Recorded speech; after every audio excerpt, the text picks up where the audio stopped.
제가 한 말은 아니고요. 링컨이 전쟁 때 하신 말씀입니다. 근데 하여튼 그 말이 되게 인상 깊지 않아요? 우리가 이기고 우리가 뭘 잘 되길 원하잖아요. 하나님이 우리 편에 서서. 근데 그렇게 기도하지 말라고 하더라고요.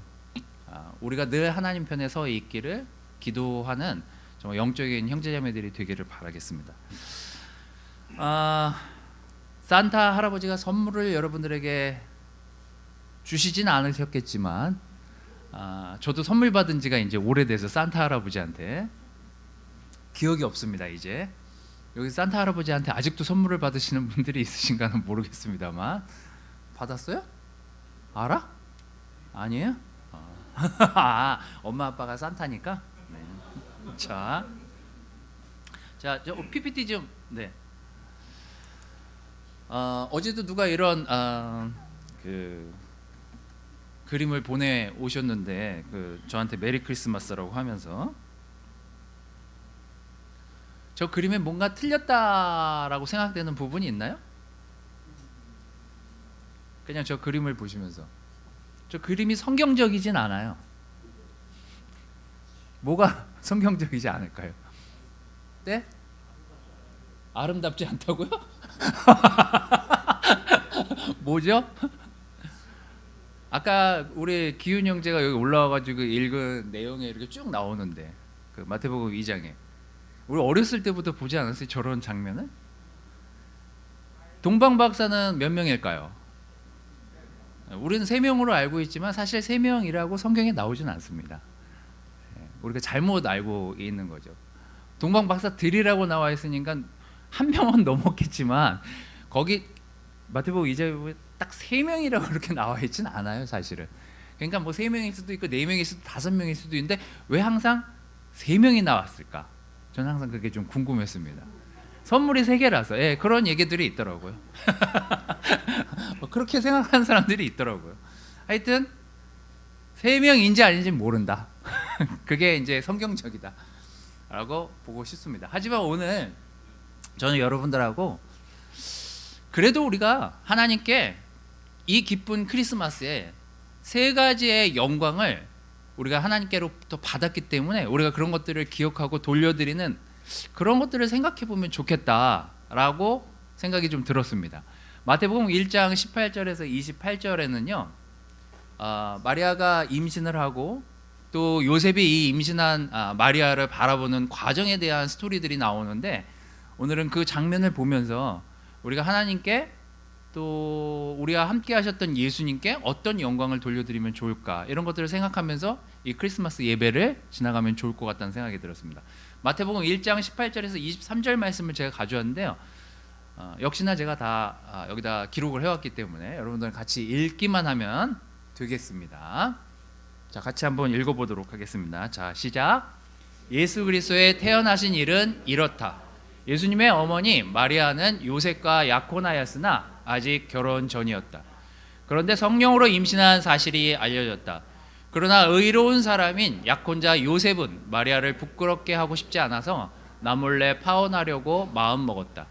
요셉이 이 일을 곰곰이 생각하고 있을 때 꿈에 주님의 천사가 나타나 이렇게 말하였다. 다윗의 후손 요셉아, 마리아를 아내로 맞아들이는 것을 주저하지 말아라.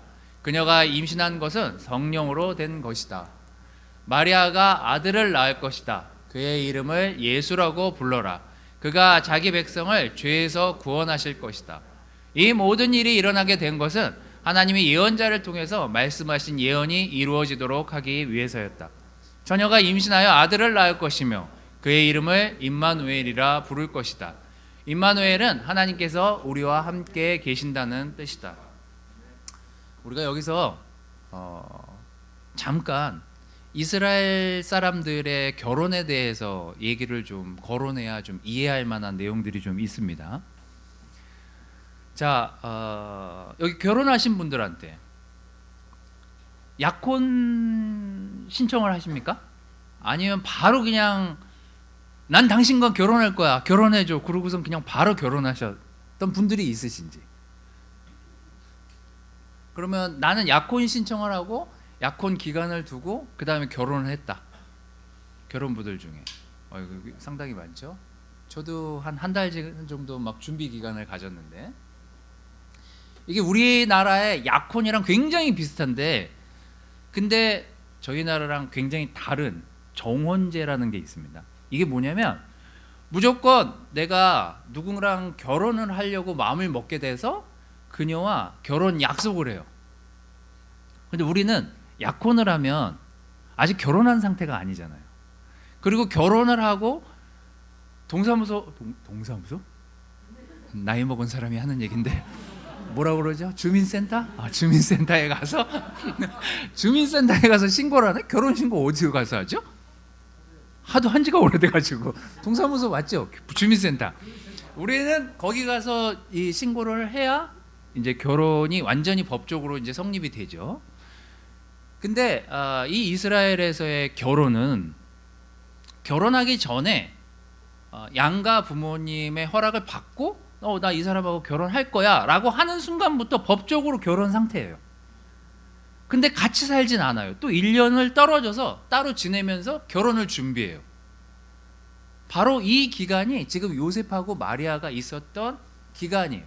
여러분들이 아까 이 구절에 읽어보시면 나오잖아요. 파혼하려고 마음 먹었다. 이미 정혼 상태였음을 알려주고 있어요. 그런데 이게 구속력이 있기 때문에 우리나라처럼 약혼하고 중간에 한 15일 만에 도저히 불안해서 이 여자랑 결혼 못해, 이게 안 돼요.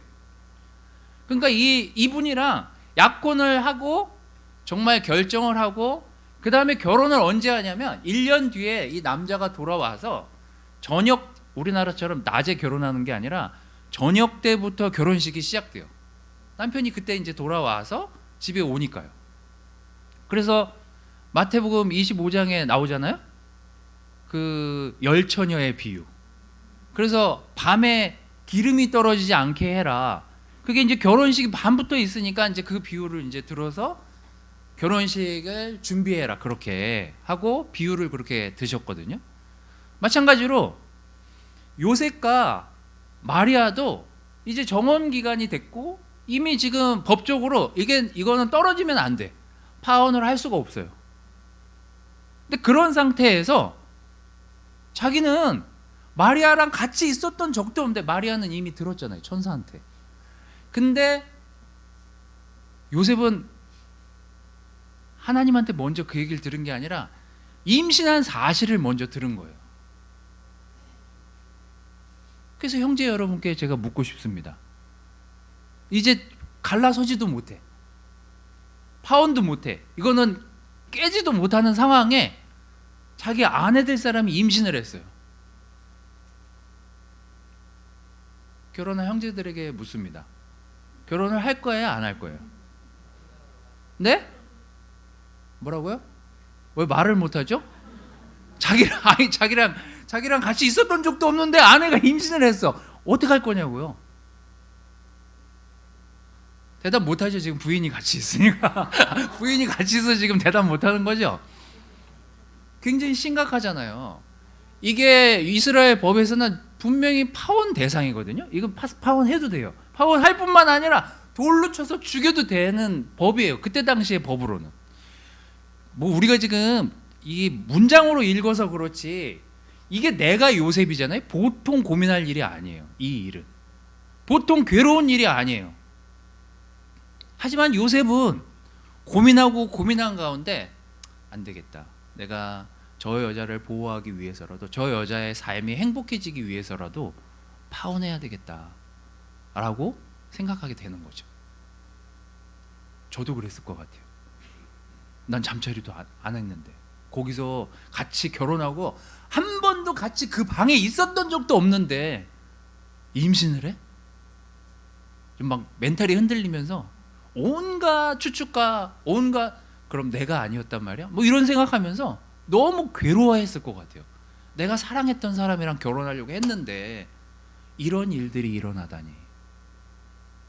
그리고 그날 밤에서야 요셉이 이 파혼하기로 마음 먹고, 그리고 나서야 천사가 요셉에게 나타나서 이 기쁜 소식을 전하게 됩니다. 근데 전했다 하더라도 꿈인지 생신지 모르는 상태에서 그 다음 날을 맞이했다면 그때 더 괴로웠을 거예요. 제가 요셉이라면 이게 사실이야? 이게 진짜야?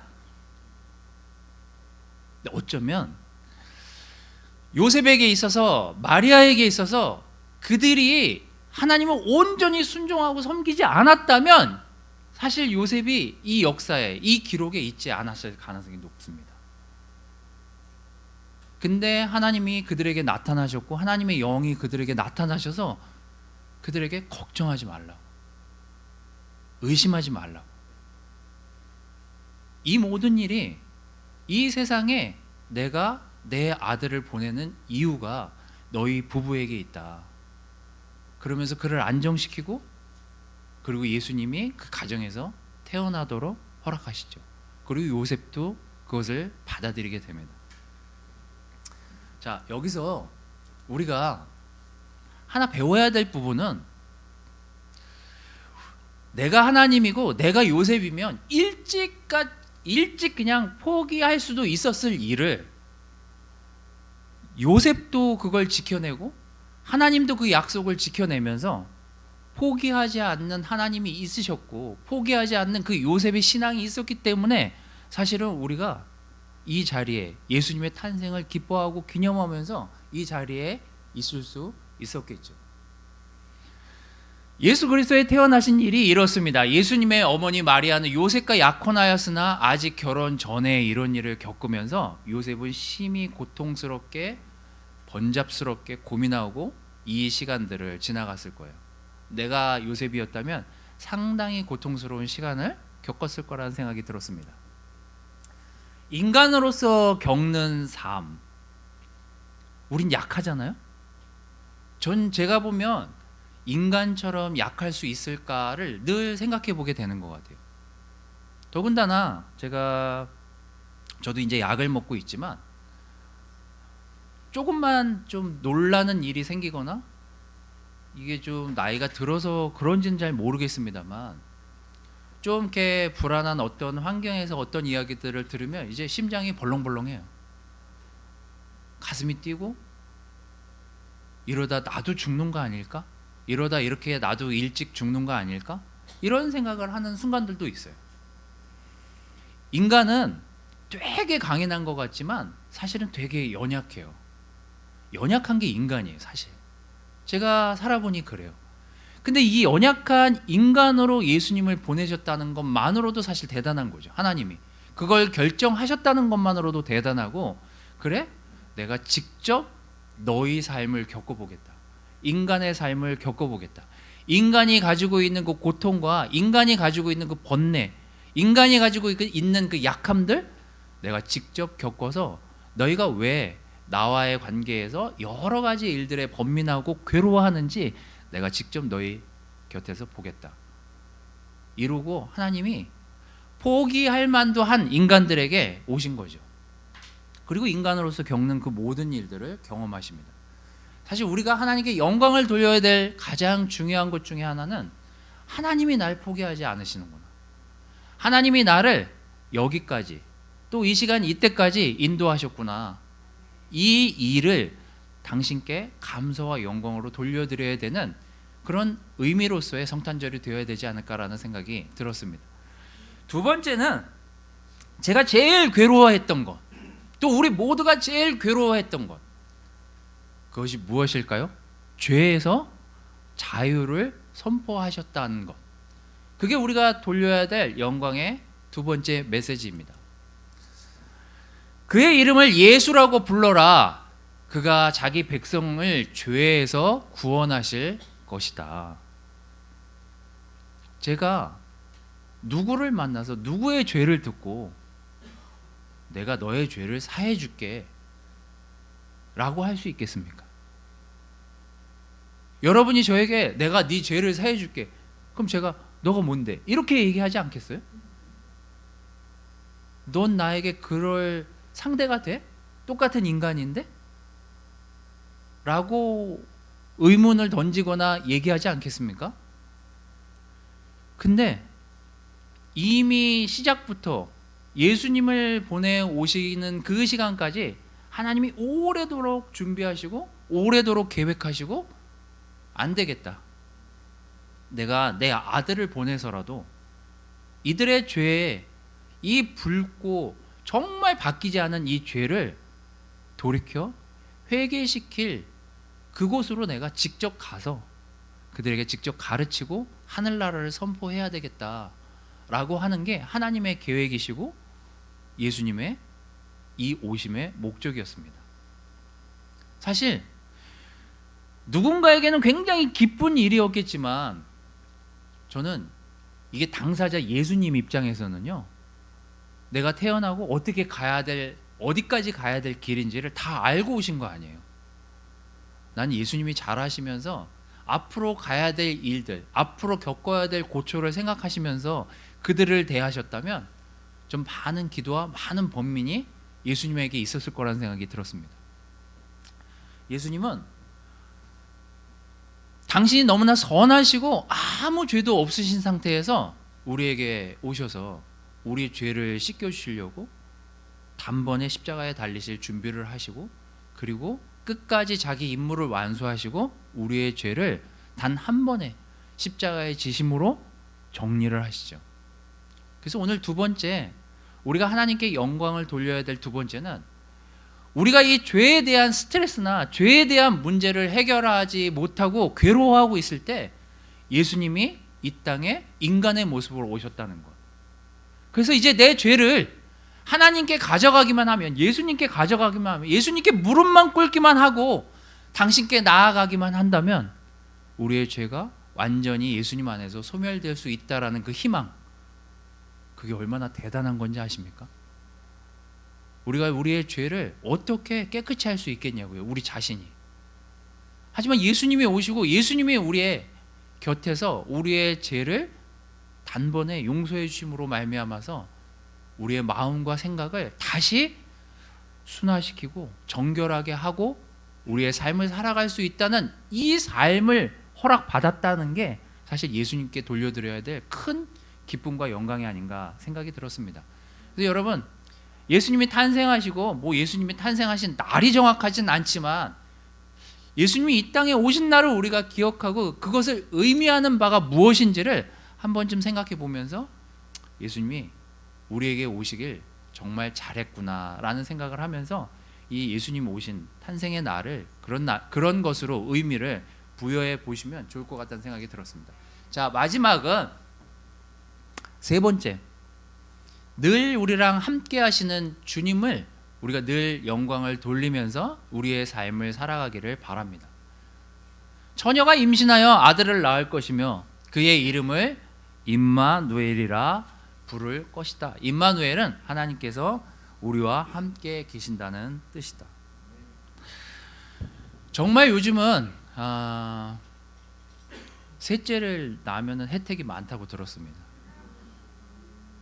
대학도 무료로 보내주고 합니까? 우리 셋째. 그래서 요즘은 셋째를 낳아서 너만 대학에 가라 이런 부모님도 계시다고 제가 들었습니다. 저도 셋째를 낳으면 이름을 임마누엘이라고 짓고 싶었어요, 사실은. 자, 아내가 원치 않았기 때문에 제가. 그러면서 우리는 이거예요. 죄송합니다. 너무 아저씨 같은. 죄송해요. 이 겨울에 더 썰렁하게 여러분들한테 얘기해서. 자, 하나 기억해야 될 것은 이 임마누엘이라는 뜻 자체가, 이 의미가 하나님께서 늘 너희랑 함께 하신다는 것을 기억하라고, 그런 의미에서 이 임마누엘이라는 이름을 허락한다라고, 내가 그렇게 부를 거라고 얘기하고 계십니다. 사실 우리가 어떻게 하나님의 은혜에 보답하고 그것을 어떻게 삶에서 갚아낼 수 있겠어요? 우리보다 더 큰 사랑과 우리보다 더 큰 은혜로 우리에게 늘 다가오시고 우리 곁에서 늘 우리가 잘 되기를 바라고 건강하기를 바라고 영적으로 육적으로 잘 지내기를 바라는 우리가 예수님의 사랑을 어떻게 따라갈 수 있겠냐고요.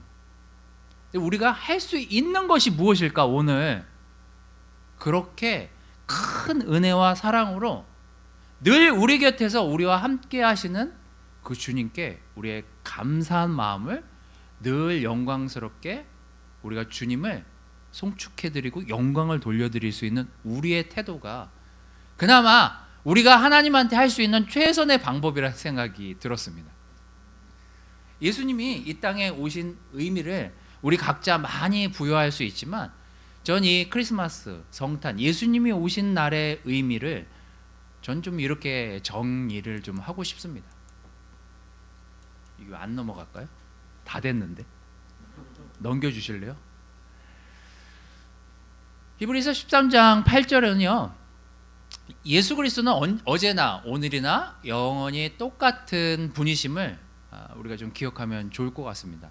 어제도 변함없으시고, 우리가 어제 변했다가 오늘 회개한다 하더라도 어제도 변함이 없으시고 오늘도 변함이 없으실 거고, 내일도, 그리고 10년 뒤도 1000년 뒤도 만년 뒤에도 우리가 이 땅에 사라지고 없어진다 하더라도 하나님의 사랑과 하나님의 헌신과 은혜는 변함이 없을 거예요.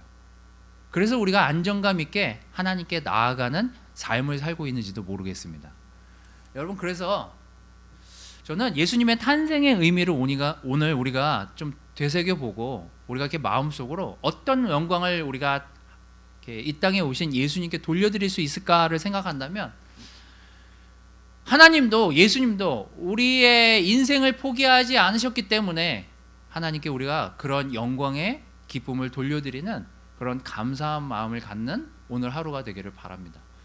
또 죄에서 자유를 주신 분께 영광을 돌려드리는 오늘 하루, 예수님의 탄생의 의미를 그런 식으로 예수님께 돌려드리는 시간이 되기를 바랍니다. 무엇보다 우리가 이 자리에 있던 없던 언제나 하나님께서 여러분과 함께 동행하신다는 분임을 잊지 말고, 이 크리스마스 또 이 남은 한 며칠의 시간 동안 예수님과 감사의 시간을 보내고 2023년을 잘 준비해서 정말 새해를 정말 기쁘게 맞이하는 놀라운 형제자매들이 되시기를 바라겠습니다. 메리 크리스마스입니다. 예배를 마치도록 하겠습니다.